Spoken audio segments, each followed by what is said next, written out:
بسم اللہ الرحمن الرحیم الرحمن علم القرآن اللہ جو نہایت مہربان اسی نے قرآن کی تعلیم فرمائی۔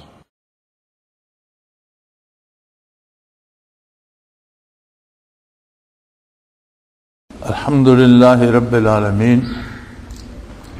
والصلاة والسلام علی حبیبہ محمد وآلہ وصحبہ اجمعین۔ اعوذ باللہ من الشیطان الرجیم، بسم اللہ الرحمن الرحیم۔ ومن اہل الکتاب من ان تأمنہ بقنطار یؤدہ الیک ومنہم من ان تأمنہ بدینار لا یؤدہ الیک الا ما دمت علیہ قائما ذلك بأنهم قالوا ليس علينا في الأميين سبيل ويقولون على الله الكذب وهم يعلمون بلى من أوفى بعهده واتقى فإن الله يحب المتقين إن الذين يشترون بعهد الله وأيمانهم ثمنا قليلا أولئك لا خلاق لهم في الآخرة ولا يكلمهم الله ولا ينظر إليهم يوم القيامة ولا يزكيهم ولهم عذاب أليم۔ اللهم سبحانك لا علم لنا إلا ما علمتنا إنك أنت العليم الحكيم۔ مولاي صل وسلم دائما أبدا على حبيبك من زانت به الرسل۔ فرمایا اہل کتاب میں ابھی بھی بعض لوگ ایسے ہیں جن میں دیانت و امانت باقی ہے، اور یہ وہی خوش نصیب تھے جنہیں حضور نبی کریم صلی اللہ علیہ وآلہ وسلم پر ایمان نصیب ہو گیا۔ وہ ایسے لوگ ہیں کہ آپ ان کے پاس اگر مال کا انبار بھی لگا دیں بطور امانت، یؤدہ الیک، تو وہ آپ کا مال آپ کو لوٹا دیں گے۔ یعنی ابھی تک ایسے لوگ ہیں جو امانت و دیانت پر مقیم ہیں اور اللہ کا خوف رکھتے ہیں، اور یہ وہی لوگ ہیں کہ جب حضور نبی کریم صلی اللہ علیہ وآلہ وسلم نے دعوت اسلام دی تو مسلمان ہوئے اور اکابر صحابہ میں ان کا شمار ہوا۔ باقی جو ہیں وہ ایسے ہیں کہ من ان تأمنہ بدینار لا یؤدہ الیک الا ما دمت علیہ قائما، کہ اگر انہیں ایک دینار بھی دے دو تو یا تو لٹھ لے کر سر پر کھڑے رہو، ورنہ وہ ایک دینار بھی کھا جائیں گے، واپس نہیں کریں گے، ان میں دیانت نام کو نہیں ہے۔ قرآن حکیم نے ایمان کی یہ بھی ایک عجیب فرق بتائی ہے۔ بات تو اہل کتاب کی ہو رہی تھی، لیکن قرآن کریم چونکہ کوئی قصے کہانیوں یا تاریخ کی کتاب نہیں ہے، بلکہ ایک زندگی کا نظام ہے نوع انسانی کے لیے، روئے زمین پر بسنے والے سارے انسانوں کے لیے اور سارے زمانوں کے لیے۔ تو پہلی کتابوں پر یا اہل کتاب میں سے جو ایمان رکھتے تھے ان کے بارے فرمایا کہ ان کی دیانت شک و شبہ سے بالاتر ہے۔ یعنی بندے مومن کی یا ایمان کی جو خصوصیت ہے وہ یہ ہے کہ وہ دیانت دار اور امانت دار ہوتا ہے اور دوسروں کا مال ناجائز طریقے سے نہیں کھاتا۔ دنیا اللہ کی تخلیق ہے اور بہت خوبصورت ہے، بڑی پرلذت ہے، بڑی پرآسائش ہے، اور دنیا کو یہ کہہ دینا کہ دنیا کی کوئی حیثیت نہیں ہے، یہ بات درست نہیں ہے۔ دنیا میں اتنی لذت و شیرینی ہے کہ لوگ دنیا کے گرویدہ ہو کر اپنے مالک کو، خالق کو بھول جاتے ہیں۔ اللہ کریم سے جو روگردانی کرتے ہیں تو اس کا واحد سبب دنیا ہی ہوتی ہے، لیکن ایمان کا تقاضا یہ ہے کہ عظمت الہی پیچھے سے یقین ہو، اسے دنیا بھی ڈگمگا نہیں سکتی، اس کے پاؤں میں لغزش پیدا نہیں کر سکتی، اس کی دیانت و امانت کو مجروح نہیں کر سکتی۔ بات تو اہل کتاب کی ہو رہی تھی، لیکن چونکہ اس میں سبق قیامت تک آنے والے انسانوں کے لیے تھا اور ایمان کی ایک بہت بڑی نشانی کے طور پر ارشاد فرمانا تھا کہ دنیا کی جتنی نعمتیں ہیں وہ مال و دولت سے خریدی جا سکتی۔ دنیا میں جتنی نعمتیں ہیں ان کی اصل یہ ہے کہ ساری کی ساری مال و دولت سے خریدی جا سکتی ہیں، لہذا مال ہی کو سامنے رکھ کر رب کریم نے فرمایا کہ جن کا اللہ پہ ایمان ہوتا ہے وہ مال و زر کو دیکھ کر نہیں ڈگمگاتے اور ناجائز طریقے سے کسی کا مال نہیں کھاتے۔ لیکن جن لوگوں میں ایمان نہیں رہا اور وہ دنیا کے اسیر ہو کر رہ گئے، تو اہل کتاب میں بھی ایسے ہیں کہ جنہیں اگر آپ 1 دینار بھی دے دیں تو وہ مجبوراً انہیں واپس کرنا پڑے کہ آپ لٹھ لے کر ان کے سر پر کھڑے رہیں اور اس کی حفاظت کرتے رہیں، تو مجبوراً دینا پڑے تو دے دیں گے، ورنہ وہ بھی ان کا لوٹانے کو جی نہیں چاہتا۔ پھر مصیبت یہ ہوتی ہے کہ دنیا دار جب برائی پہ اتر آتا ہے تو اپنی برائی کے لیے جواز پیدا کرتا ہے۔ سب سے بڑی مصیبت یہ ہے کہ گناہ بجائے خود گناہ ہے، جرم ہے، لیکن دوسرا بڑا جرم یہ ہوتا ہے کہ گناہگار اپنے گناہ کو جائز قرار دینے کے لیے پھر مختلف جھوٹ بولتا ہے۔ تو فرمایا یہ بھی جب کسی کا مال کھا جاتے ہیں تو کہتے ہیں قالوا لیس علینا فی الامیین سبیل، وہ تمام غیر اہل کتاب کو امی کہتے تھے کہ ہم تو اہل کتاب ہیں اور یہ جاہل لوگ ہیں۔ تو جب انہوں نے لوگوں کا مال کھانا شروع کر دیا تو ایک دعویٰ یہ کر دیا کہ اللہ کی طرف سے جو لوگ امی اور جاہل اور اہل کتاب نہیں ہیں ان کا مال کھانا ہمارے لیے جائز ہے، ان لوگوں کا جو بھی ہم کھا جائیں اس پہ کوئی گناہ نہیں ہوگا۔ یعنی ایک تو گناہ کرتے ہیں کہ ناجائز طریقے سے دوسرے کا مال کھا جاتے ہیں، اوپر اسے جواز بھی فراہم کرتے ہیں اور کہتے ہیں کہ یہ جو اہل کتاب نہیں ہیں ان کے بارے ہم سے کوئی پوچھا نہیں جائے گا۔ لیس علینا فی الامیین سبیل، اللہ کریم نے فرمایا وَيَقُولُونَ عَلَى اللَّهِ الْكَذِبَ، یہ اللہ پر جھوٹ بولتے ہیں۔ اللہ نے کسی بھی کتاب میں اور کسی بھی دین میں اور کسی بھی نبی کی زبان پر دوسرے کا مال ناجائز طریقے سے کھانے کی اجازت نہیں دی۔ یعنی یہ بعض بنیادی باتیں وہ ہیں جو ہر شریعت میں حرام رہی ہیں۔ جس طرح عقائد کے معاملے میں تمام شریعتیں متفق ہیں اور آدم علیہ السلام سے لے کر حضور نبی کریم صلی اللہ علیہ وآلہ وسلم تک تمام انبیاء اور رسل نے توحید کی دعوت دی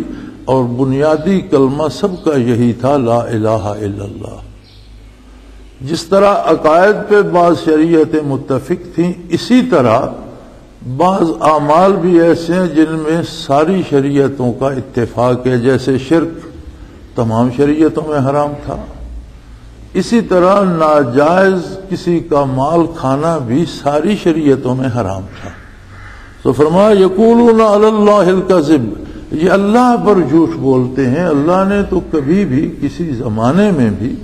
کسی دوسرے کا مال کھانے کی اجازت، ناجائز طریقے سے لینے کی اجازت نہیں دی، اور یہ اپنے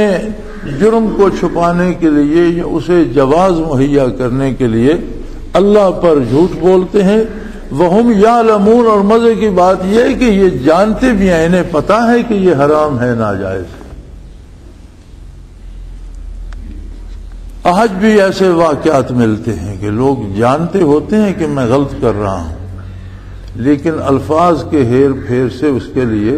جواز پیدا کرتے ہیں، فتوے دے دیتے ہیں پیسے لے کر، اور جو پیسے دے کر فتوے خریدتے ہیں وہ بھی جان رہے ہوتے ہیں کہ جس کام کے جواز کا میں فتویٰ خرید رہا ہوں یہ شرعاً جائز نہیں ہے، یعنی فتویٰ فروش بھی جانتا ہوتا ہے کہ میں پیسے لے کر ایک غلط کام کو جائز کرنے کا جو فتویٰ دے رہا ہوں یہ شرعاً جائز نہیں ہے، وہ اللہ پر جھوٹ بول رہا ہوتا ہے۔ اور فتویٰ خریدنے والا خواہ ان پڑھ بھی ہو، وہ جائز فتوے کے لیے تو پیسے نہیں دیتا، اسے پتا ہوتا ہے کہ مجھے ناجائز کروانا ہے۔ تو یہ خصوصیت یہود کی اور پرانے اہل کتاب کی اور نصارہ کی تھی، جن پر اللہ نے پھٹکار کی، اور شومی قسمت سے نبی علیہ الصلوۃ والسلام نے جس طرح فرمایا تھا کہ پہلی امتیں تو کسی ایک ایک گناہ کے سبب ہلاک ہوئیں یا ان کا کوئی ایک ایک جرم مشہور تھا، اور یہ آخری امت جو ہے اس کے لوگ ہر گناہ میں ملوث ہوں گے، حتیٰ کہ اگر پہلی امتوں کا کوئی شخص کسی گو کے سوراخ میں داخل ہوئے تو یہ بھی وہاں سر ڈالنے کی کوشش کریں گے۔ یعنی سارے جرائم جو پہلی امتوں میں تھے، جب لوگ ایمان کمزور پڑیں گے، ایمان سے بھٹکیں گے، صراط مستقیم سے بھٹکیں گے، تو پھر انہی گناہوں میں مبتلا ہو جائیں گے۔ اور فرمایا یہ جو کچھ کرتے ہیں یہ کوئی لا علمی میں نہیں کرتے، یہ جان رہے ہوتے ہیں کہ ہم غلط کر رہے ہیں۔ فرمایا اللہ کا فرمان تو یہ ہے، بلا من اوفى بعهده واتقى فإن اللہ يحب المتقین، جس بندے نے بھی اپنا عہد نبھایا۔ پہلی بات تو یہ ہے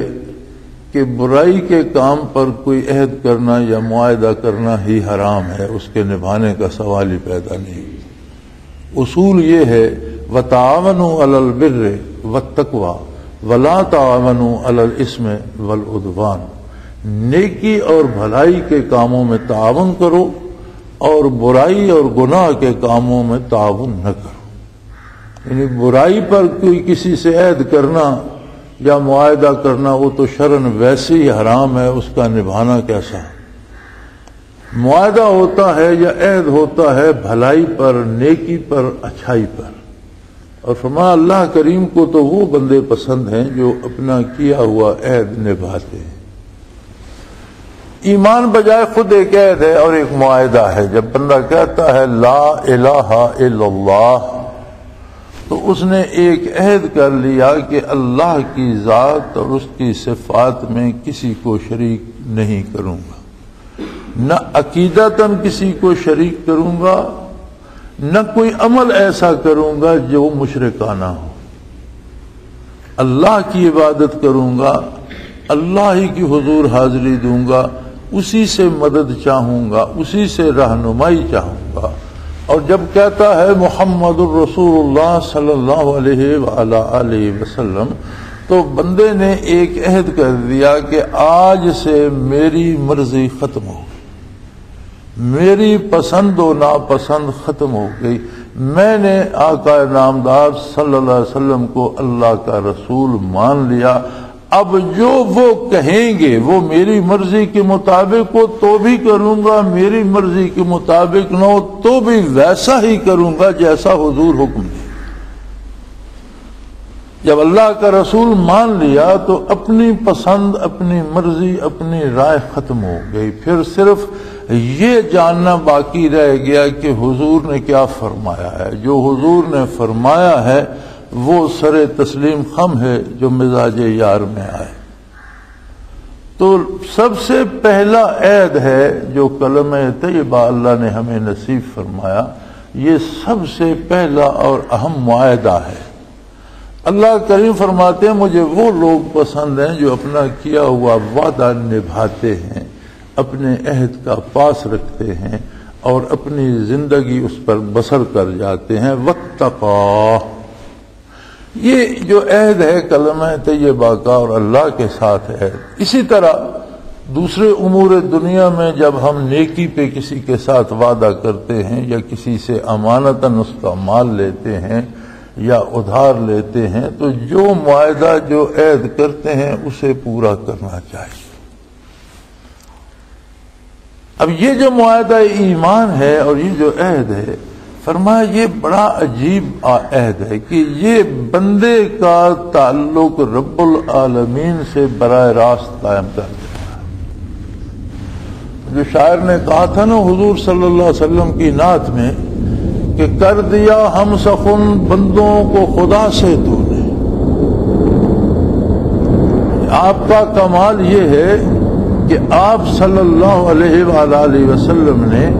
ایک عام آدمی کو،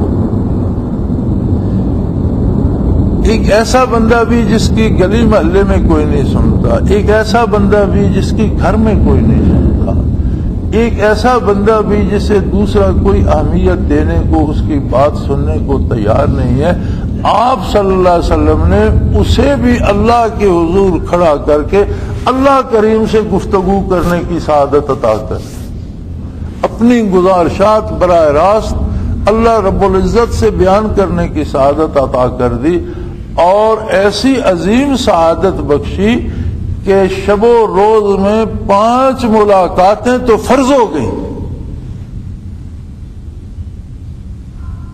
کہ شب و روز میں 5 ملاقاتوں کے سوا تو چارہ ہی نہیں، اور اس سے زیادہ جتنا چاہے 24 گھنٹے چاہے تو حضور حق میں بیٹھے اللہ کا ذکر کرے، اللہ کی تسبیحات پڑھے، اللہ کا قرآن پڑھے،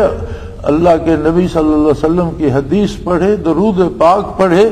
اللہ کے حضور میں ہر لمحہ اپنے دل میں اللہ کو بسا لے، دل کی ہر دھڑکن، دل ایک بار دھڑکے اور اللہ کا نام کروڑوں بار اس سے نکلے. چونکہ دل بھی جو ہے یہ کھربوں ایٹمز کا، کھربوں اجزاء کا مجموعہ ہے نا، چھوٹے چھوٹے چھوٹے چھوٹے ذرات کا مجموعہ ہے وجود انسانی، جن کی تعداد گنی نہیں جا سکتی. تو اگر ہر ذرہ ذاکر ہو جائے تو اندازہ کیجئے کہ ایک دھڑکن میں کھربوں بار اللہ کا نام نکلے گا. تو یہ سعادت کس نے بخشی؟ اللہ کے رسول صلی اللہ علیہ وآلہ وسلم نے. اور جب بندے کو اتنا قرب ذات باری سے حاصل ہو تو اس کا ایک رشتہ بن جاتا ہے، ایک تعلق بن جاتا ہے جو اللہ کو بہت پیارا ہے، جس کے لیے نبی مبعوث کیے گئے کہ میرا بندہ براہ راست مجھ سے بات کرے، میری پسند مجھ سے پوچھے، میری پسند کے مطابق عمل کرے. اسے کہتے ہیں تقویٰ. ہمارے ہاں اردو میں اس کا ترجمہ ڈر کر دیا جاتا ہے، یہاں قرآن مجید یہ بھی ترجمے والا ہے اور اس پہ بھی واتقا، اور اللہ تعالی سے ڈرے. ڈر جو لفظ اردو کا ہے یہ مفہوم ادا نہیں کرتا. ڈر تو دشمن کا بھی ہوتا ہے، ڈر تو کسی ایذا دینے والے جانور کا بھی ہوتا ہے، ڈر تو بیماری سے بھی لگتا ہے، ڈر تو اندھیرے سے بھی خوف آتا ہے، چور ڈاکو سے بھی ڈر لگتا ہے. ڈر کوئی اس کا معنی ادا نہیں کرتا. یہ ایک ڈر ہے جیسے ہمارے دنیا میں تعلقات ہیں، دوستیاں ہیں یا رشتے ہیں، باپ ہے، بھائی ہے، رشتہ دار ہے، برادری کا ایک بڑا ہے، ہم سب اس سے محبت کرتے ہیں، پیار کرتے ہیں. تو وہ کہیں بھی ہو یا ہم اس سے کہیں دور بھی ہوں، جب کوئی کام کرنا ہوتا ہے تو ہم یہ سوچتے ہیں کہ اس سے وہ ہمارے بزرگ، میرے والد یا میرے دوست یا برادری کے سربراہ یا وہ ناراض تو نہیں ہوں گے. اگر ان کی پسند کے خلاف ہو تو ہم نہیں کرتے کہ نہیں، میں اسے ناراض نہیں کر سکتا. یہ ووٹوں میں بڑا اس کا مشاہدہ ہوتا ہے کہ ایک بندہ ہمارا عزیز ولایت بیٹھا ہے، امریکہ بیٹھا ہے، ووٹ یہاں مانگے جا رہے ہیں، ہم کہتے ہیں اس سے پوچھیں گے، یار اس سے مشورہ کریں گے، جو وہ کہے گا کریں گے. لوگ زور لگاتے ہیں، لوگ پیسے دینا چاہتے ہیں، لوگ خریدنا چاہتے ہیں، ہم کہتے ہیں نہیں جی اس کی مرضی کے بغیر ہم کام نہیں کریں گے. یہ تعلق جب بندے کا رب العالمین سے قائم ہو جائے اور اسے اللہ پر اعتبار آ جائے کہ میرا رب ہے، میرا مالک ہے، میرا اس کے ساتھ تعلق ہے، تو ہر کام کرتے وقت اسے یہ خیال آتا ہے کہ یہ جو بات میں منہ سے نکالنے لگا ہوں اس سے اللہ میاں ناراض تو نہیں ہوں گے. یا کبھی غصے میں یا جلدی میں یا غلطی سے کوئی ایسا کلمہ نکل جائے تو پھر وہ اس پہ بڑی دیر تک بندہ افسوس کرتا ہے، توبہ کرتا ہے، اللہ سے معافی چاہتا ہے کہ میں انسان ہوں، مجھ سے خطا ہو گئی، اللہ معاف کر دینے. وہ گناہ مزہ نہیں دیتا بلکہ گناہ کڑوا لگنا شروع ہو جاتا ہے کہ کچھ غلط ہو گیا. یہ ہے تقویٰ، یہ احساس کہ اللہ میرا ہے، میرا اللہ کے ساتھ تعلق ہے، اور یہ اللہ کریم نے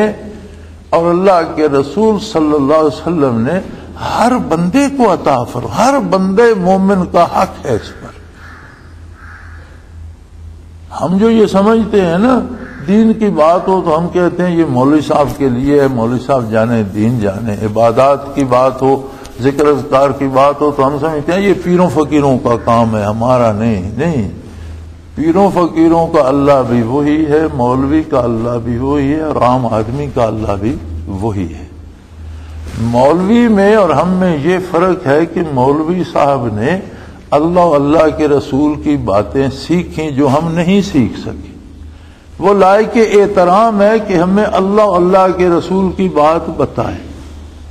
اور اگر مولوی صاحب بھی اپنی بات درمیان میں داخل کریں تو پھر ایسے مولوی سے تعلق رکھنے کی ضرورت نہیں۔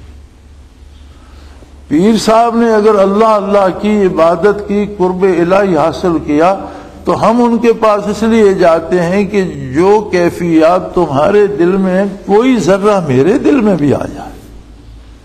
اگر تمہارے دل میں محبت الہی ہے تو کوئی ذرہ میرے دل میں بھی آ جائے، اگر تمہارے دل میں عشق رسول ہے تو اس کا کوئی شمع، کوئی ایک کرن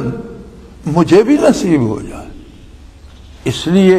اگر واقعی پیر صاحب ایسے ہیں تو لائق احترام ہیں، لیکن اگر پیر صاحب خود اس سے معروم ہے تو ہمیں کوئی احتیاج نہیں، اللہ ہمیں بھی جانتا ہے، ہمارا بھی وہ رب ہے۔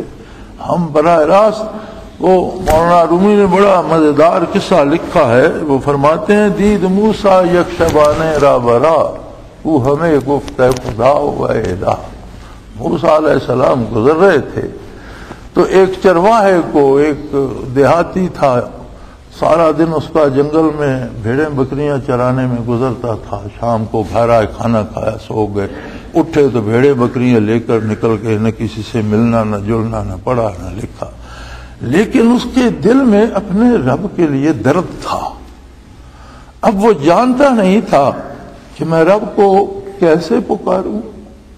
عبادت کا طریقہ کیا ہے، اس کی بارگاہ کے آداب کیا، یہ تو وہ نہیں جانتا تھا، لیکن یہ اسے یقین تھا کہ میرا ایک رب ہے، اب میرا اس سے محبت ہے، مجھے میرا اس سے تعلق ہے۔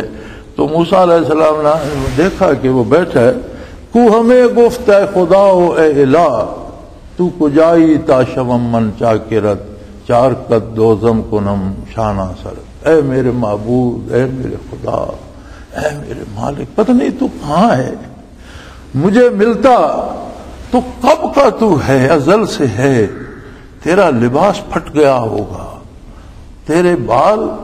الجھ گئے ہوں گے، اگر تو مجھے ملتا تو میں تیرے کپڑے دھوتا، کپڑے سی دیتا، مرمت کرتا، تیرے بالوں کو دھوتا، کنگھی کرتا، کنہم شانہ سر، تیرے بال دھوتا، صاف کرتا، انہیں کنگھی کرتا، گر ترا بیماری آیت بپیش من ترا غم خار باشم ہم جو پیش۔ تیرے تو نہ بیوی ہے نہ بیٹا ہے، تیرا تو کہتے ہیں کوئی بھی نہیں، تو جب تجھے کوئی تکلیف ہوتی ہوگی، بیمار ہو جاتا ہوگا تو کون پوچھتا ہوگا، مجھے مل جاتا تو میں تیری تیمارداری کرتا، تیرے لیے بستر بچھاتا، تیرا اپنا بن کر میں تیری خدمت کرتا، تیرے پاؤں دباتا، تجھے کوئی کھانے پینے کے لیے چیزیں بنا دیتا۔ تو اس طرح وہ اپنا دل کی بھڑاس نکال رہے تھے۔ زینمت بے ہودمی گفتاں شبان گفت موسیٰ کیستت طیفلم، وہ اس طرح اول فول جو اس کے ذہن میں آتا تھا وہ لگا ہوا تھا، لیکن اس کے دل میں درد تھا، وہ خلوص سے لگا، اس بیچارے کو پتہ نہیں تھا، لگا ہوا تھا رب العالمین سے۔ تو کب سے ہے، تیرا لباس پرانا ہو کے پھٹ گیا ہوگا، تیرا سر جو ہے بال الجھ گئے ہوں گے، مجھے ملتا میں تیرے کپڑے دھوتا، جہاں سے پھٹ گئے سلائی کر دیتا، میرے پاس بھیڑیں ہیں ان کا دودھ بڑا مزے کا ہوتا ہے، میں اس سے تیرا سر دھوتا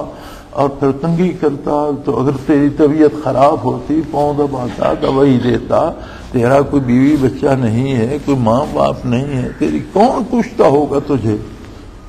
موسیٰ علیہ السلام نے فرمایا گفت موسیٰ با کیستت اے فلاں زی نمت میں بےہودہ میں گفتہ شبان، اس طرح کی بےہودہ باتیں وہ کر رہا تھا۔ موسیٰ علیہ السلام نے کہا کس سے بات کر رہے ہو؟ گفت آکس کہ مارا آفریدی زمین و آسمان و آمد پدید۔ اس نے کہا میں تو اس سے بات کر رہا ہوں جس نے مجھے پیدا کیا ہے، جس نے زمین آسمان کو پیدا کیا ہے، اس کی خدمت کرنا چاہتا ہوں، اس سے بات کر رہا ہوں۔ موسیٰ علیہ السلام بڑے خفا ہوئے، صاحب شریعت بھی تھے، اللہ کے رسول اولی العزم رسول تھے، لرز گئے کہ یہ اپنے جیسا سمجھے بیٹھا ہے اللہ کو، یہ بے وقوف۔ انہوں نے فرمایا گفت موسیٰ ہائے خیرہ سرشدی، ارے تیرا تو دماغ پھر گیا، خود مسلمان ناشدہ کافر شدی، تو جو کچھ کہہ رہا ہے تو اسلام چھوڑ، تو کافر ہو گیا، یہ تو سارا کفر ہے، تو اللہ کو محتاج سمجھتا ہے۔ اب جب اس چرواہے کو پتا چلا کہ میں تو اسے خوش کرنے کی کوشش کر رہا تھا اور میں نے تو اسے ناراض کر دیا، یہ بندہ تو بڑا شریف اور معتبر اور نورانی چہرے والا دکھتا ہے جو مجھے بتا رہا ہے کہ تو نے تو اللہ کو ناراض کر دیا، یہ یقیناً سچ کہہ رہا ہے۔ اور جب اللہ ہی روٹ گیا تو باقی بچا کیا؟ میں گھر کو اور اس ریوڑ کو اور اس مال و دولت کو کیا کروں گا؟ جامہا بدرید و آہے کرد تفت سر نہادن در بیابان ورفت، اس نے کپڑے پھاڑ دیے، چیختا چلاتا جنگل کو بھاگ گیا۔ وہی آمد سوئے موسیٰ از خدا، بندے مارا زما کر دی جدا۔ وہ جب بھاگ گیا تو فوراً وہی موسیٰ علیہ السلام پر آئی کہ موسیٰ کیا کیا تو نے؟ میرا ایک بندہ مجھ سے باتیں کر رہا تھا، تو نے اسے بھی بھگا دیا۔ تو برائے وصل کرتا نام دی، نہ برائے فصل کر، میں نے تجھے بھیجا ہے کہ جو مجھ سے دور ہیں انہیں پکڑ کر میرے دروازے پہ لیا، جو بیٹھا تھا در پہ تو نے اسے بھگا دیا۔ تو اس بے نیاز نے اولی العزم رسول کو فرمایا کہ جا اسے ڈھونڈ تلاش کر پکڑ کے لا اور اسے مجھ سے بات کرنے کا طریقہ سکھا دے، اس پر ناراض نہ ہو۔ اسے طریقہ نہیں آتا، اسے سلیقہ نہیں آتا، لیکن وہ دل کی گہرائی سے بات تو میرے ساتھ کر رہا ہے۔ یہ نعمت عطا کی ہر امتی کو محمد الرسول اللہ صلی اللہ علیہ وسلم کہ دن میں 5 مرتبہ حضور حق حاضر ہو، اپنا درد دل بیان کرے، اپنا دکھ سکھ بیان کرے، اس کی عظمت کا اقرار کرے، اس کی بارگاہ میں سر بسجود ہو۔ حضور صلی اللہ علیہ وسلم نے فرمایا نمازی کے آگے سے مت گزرو، اور وجہ بیان کی فَإِنَّهُ يُنَاجِي رَبَّهُ، اپنے رب سے سرگوشیاں کر رہے، تم درمیان میں کیوں گزرتے ہو؟ آگے مت آؤ۔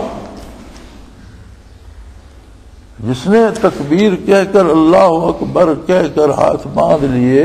اور بات شروع کی، اس نے تو دونوں جہاں الگ کر دی اور صرف رب العالمین سے بات کر۔ فَإِنَّهُ يُنَاجِي رَبَّهُ، وہ سرگوشیوں میں اپنا درد دل کہہ رہا ہے اپنے پروردگار سے۔ اب جو رب بھی ہو، مالک بھی ہو، کریم بھی ہو، اور دن میں 5 مرتبہ اس کی بارگاہ میں حاضری بھی دی جائے، اس کے سامنے سر بسجود بھی ہوا جائے، رکوع اور قیام بھی کیا جائے، تو ایک تعلق تو بن جاتا ہے۔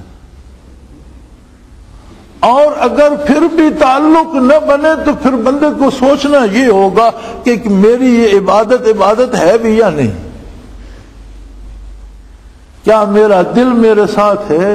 کیا میرا یقین عظمت الہی پہ ہے، یا میرا طریقہ وہی ہے جو حضور اکرم صلی اللہ علیہ وسلم نے فرمایا۔ ان میں سے کوئی بھی بات حضور کے طریقے کے مطابق ہوگی تو اثر نہیں، مطابق نہیں ہوگی تو اثر نہیں کرے گی۔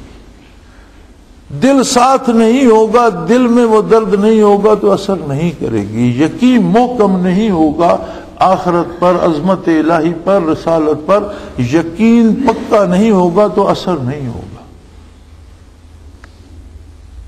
تو اگر ہم نماز بھی پنجگانہ پڑھتے ہیں اور پھر جھوٹ بولتے ہیں، اگر ہم پنجگانہ نماز بھی پڑھتے ہیں اور پھر بددیانتی لین دین میں کرتے ہیں، پنجگانہ نماز بھی پڑھتے ہیں، لوگوں کا مال کھا جاتے ہیں، لوگوں کی عزتیں لوٹتے ہیں، لوگوں کو قتل کرتے ہیں، ناجائز خونریزیاں کرتے ہیں، تو اس کا مطلب ہے کہ وہ عبادت نہیں ہے، اس میں کہیں یا ایمان میں کمی ہے، یا خلوص میں کمی ہے، یا اتباع سنت میں کمی ہے۔ یہ تینوں چیزیں ضروری ہیں، ایمان و یقین بھی ہو، خلوص دل بھی ہو، اور اتباع سنت بھی ہو۔ تو فرمایا جو مجھ سے رشتہ قائم کر لے واتقا، پھر ایک ڈر پیدا ہو جاتا ہے کہ کہیں میں نے یہ بات کہی یا یہ کام کیا تو میرا محبوب ناراض نہ ہو جائے۔ یہ جو اللہ کو محبوب بنا لینا اور پھر اس کی ناراضگی سے ڈرنا ہے، یہ تقویٰ ہے۔ ترجمہ اردو میں تو لکھ دیا نا ڈر، لیکن یہ ڈر کہ رب العالمین سے ایک تعلق قائم ہو جائے اور پھر اس کے ٹوٹنے کا ڈر ہو کہ اگر میں نے یہ کام کیا تو میرا یہ رشتہ قرب جو ہے یہ اس میں بال آ جائے گا، اس میں دراڑ آ جائے گی، ٹوٹ جائے گا۔ اور محبتوں کے جو رشتے ہوتے ہیں نا، خدا کرے کبھی نہ ٹوٹے، یہ اتنے مضبوط ہوتے ہیں کہ دو جہان بھی ایک پلڑے میں رکھ دو تو وہ اسے خرید نہیں سکتے، لیکن یہ اتنے نازک ہوتے ہیں کہ ان میں بال آ جائے تو پھر انہیں جوڑنا مشکل ہوتا ہے۔ وہ شاعر نے کہا تھا کہ رشتے الفت کو ظالم یوں نہ بے دردی سے توڑ، رشتے الفت کو ظالم یوں نہ بے دردی سے توڑ، جڑ تو پھر بھی جائے گا لیکن گرا رہ جائے، کسی رسی، کسی دھاگے، کسی تار، کسی چیز کو آپ توڑ کر جوڑیں تو وہاں گرا پڑ جاتا ہے، جتنا مضبوط ٹانکا لگوا لیں لیکن وہ اس میں صفائی وہ نہیں رہتی جو پہلے والی ہوتی۔ آپ روزمرہ ہم دیکھتے ہیں بہن بھائیوں میں، برادری میں ہم ناراض ہو جاتے ہیں، پھر صلح ہو جاتی ہے، ہوتی رہے صلح، وہ مزہ نہیں آتا جو ناراضگی سے پہلے تھا۔ یعنی ہم اپنی روزمرہ زندگی میں دیکھتے ہیں، دوستوں سے لڑ پڑتے ہیں، میاں بیوی لڑ پڑتے ہیں، بیوی میکے چلی جاتی ہے، پھر درمیان میں لوگ آ جاتے ہیں، پھر صلح، لیکن جینے کا جو مزہ اس لڑائی سے پہلے تھا وہ بعد میں نہیں۔ پھر لوگ گزارا کرتے ہیں کہ مجبوری ہے، گزارا کرو، وہ جو پیار ہوتا ہے یا ایک دوسرے کی الفت ہوتی ہے وہ چلی جائے۔ بھائی بھائی سے ناراض ہو جاتا، قطع تعلق کر لیتے، پھر صلح ہو جاتی ہے، ہو جائے صلح، دلوں میں وہ محبت نہیں آتی، ایک گرا درمیان میں رہتی، ایک بات کھٹکتی رہتی کہ اس نے پہلے بھی کب مجھ سے وفا، یہ تو پہلے مشکل پڑی تھی تو چھوڑ گیا تھا۔ صلح کے بعد بھی ایک بات دل میں ایک گرا رہ جاتی ہے کہ وہی بھائی ہے جو پہلے چھوڑ گیا تھا، شاید پھر مشکل پڑی پھر چھوڑ جائے گا۔ وہ شاعر کہتے ہیں کہ رشتے الفت کو ظالم یوں نہ بے دردی سے توڑ، محبت کے رشتے کو توڑا نہیں کرتے، نبھایا کرتے۔ یہی بات یہاں رب العالمین فرما رہا ہے، واتقا، جو توڑنے سے ڈرے، توڑے نہیں، نبھائے، مشکل سے نبھائے، تکلیف میں نبھائے، آرام میں نبھائے، دولت و سلطنت ہو تو بھی نبھائے، حکمران بن جائے تو بھی اسے یاد ہو کہ میں اللہ کا بندہ ہوں اور اللہ میرا محبوب ہے، مجھے اس کی مرضی کے مطابق، اور جیل کی کوٹڑی میں موت کا قیدی ہو تو بھی اسے پتہ ہو میں اللہ کا بندہ ہوں اور مجھے اس کے ساتھ عہد نبھانا ہے۔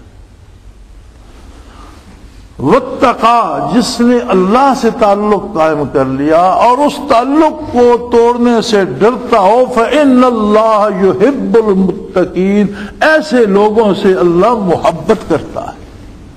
وہ اللہ کے محبوب ہوتے ہیں، ایسے لوگوں سے اللہ محبت کرتا ہے، وہ اللہ کے محبوب ہوتے ہیں۔ اب اس کے مقابلے میں کون لوگ ہیں؟ ان الذین یشترون بعہد اللہ وایمانہم ثمنا قلیلا، بعض لوگ وہ ہیں جو اللہ کے نام کو، اس کی دوستی کو، اس کے تعلق کو، اس کے رشتے کو بیچ کھاتے ہیں دنیا کی دولت لے کر، اور اسے اللہ نے ثمناً قلیل کہا ہے کہ دنیا کی ساری دولت بھی مل جائے پھر بھی قلیل ہے، اس لیے کہ نہ دنیا نے رہنا ہے نہ انسان نے باقی رہنا ہے۔ تو جس چیز نے اپنے وجود کو قائم نہیں رکھ سکنا وہ کثرت میں کہاں آئے گی؟ وہ تو ہے ہی قلیل، تھوڑی ہے، تھوڑی مدت کے لیے ہے، زیادہ بھی ہے تو اس کی عمر جو تھوڑی، وہ تو بچے سکے کہ وہ بادشاہی ہے کہ وہ ایک دن کی حکومت مل گئی، اب ایک دن کی حکومت کو وہ کیا کر رہے گا؟ تو فرمایا ایسے لوگ جو اللہ کے عہد کو اور اپنے ایمان کو دنیا کی دولت کے لیے بیچ دیتے ہیں، اولئک لا خلاق لهم فی الآخرہ، آخرت میں ان کا کوئی حصہ نہیں۔ جو دنیا لی تھی وہ دنیا میں رہ گئی اور موت نے وہ رشتے توڑ دیے، میدان آخرت میں جائیں گے تو محروم ایسے ہوں گے کہ کوئی حصہ نہیں ہوگا، بلکہ ولا یکلمہم اللہ ولا ينظر الیہم یوم القیامہ ولا یزکیہم ولہم عذاب علیم، اللہ ان سے بات کرنا گوارا نہیں فرمائے، اللہ ان کی طرف نظر کرم کرنا پسند نہیں فرمائے گا، نہ انہیں مکالمہ الہی نصیب ہوگا نہ اللہ کی نظر کرم نصیب ہوگی، بلکہ نہ ہی ان کے گناہ معاف کرے گا۔ یعنی یہ ایسا جرم ہے کہ خود اللہ کے تعلق کو بھی اگر کسی نے بیچ کھایا تو فرمایا میں اس سے پاک نہیں کروں گا، پھر اس جرم کو میں دھو کر صاف نہیں کروں، لا یزکیہم، پھر اسے پاکیزگی اور تزکیہ نصیب نہیں ہوگا۔ تزکیہ بنیاد ہے دین کی اور اللہ سے تعلق۔ تزکیہ ہوتا ہے دل کی، اندر کی، باطن کی، سوچ کی، فکروں کی، آرزوؤں کی پاکیزگی کا نام۔ تو بندے سے بڑی خطائیں ہوں گی، بحیثیت انسان بڑے گناہ ہوں گے۔ نبی کریم صلی اللہ علیہ وسلم فرماتے ہیں کہ ایک بندہ ایسا پیش ہوگا بارگاہ الوہیت میں جس کے گناہوں نے زمین و آسمان کو بھر دیا ہوگا، لیکن اس کا کوئی ایک کلمہ خیر اللہ کو مقبول ہوگا تو وہ ایک کلمے کے صدقے اس کے سارے گناہ معاف کر دے۔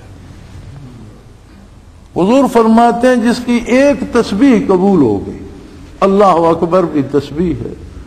سبحان اللہ بھی تسبیح ہے، سبحان ربی العظیم بھی تسبیح ہے، سبحان ربی الاعلی بھی تسبیح ہے، بسم اللہ بھی تسبیح ہے۔ حضور فرماتے ہیں زندگی میں ایک تسبیح قبول ہو گئی اس کے سارے گناہ معاف ہو جائیں گے، دوزخ میں نہیں جائیں گے۔ لیکن یہ گناہ نہ ہو کہ اللہ کے رشتے کو بیچ کھایا، اللہ کے ساتھ شرک کیا، اور یہ تو اتنا عظیم جرم ہے۔ فرمایا دیکھو ایسے لوگ بھی ہیں جو بیچ کھاتے ہیں اللہ کے عہد کو دنیا کی دولت کے لالچ میں۔ اگر کوئی یہ جرم کرے گا تو یہ سن لے آخرت میں ابدی زندگی میں اس کا کوئی حصہ نہیں ہوگا، نہ ہی اللہ اس سے کلام فرمائے گا، نہ ہی اللہ اس پر رحم کی کرم کی نظر فرمائے گا، نہ اسے اس جرم سے پاکیزگی عطا ہوگی، بلکہ وَلَهُمْ عَذَابٌ علیم، اسے صرف عذاب نہیں ہوگا، اسے دردناک عذاب۔ اللہ کریم معاف فرمائے، اللہ کریم اپنی نافرمانی سے، گناہوں سے محفوظ رکھے اور نیکی کی توفیق عطا فرمائے،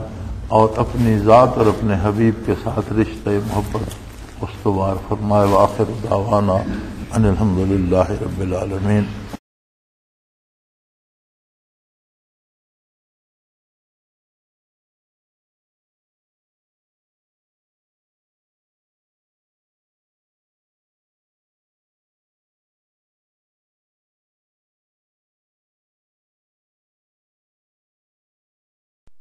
حضرت امیر محمد اکرم آوان مد ظلہ العالی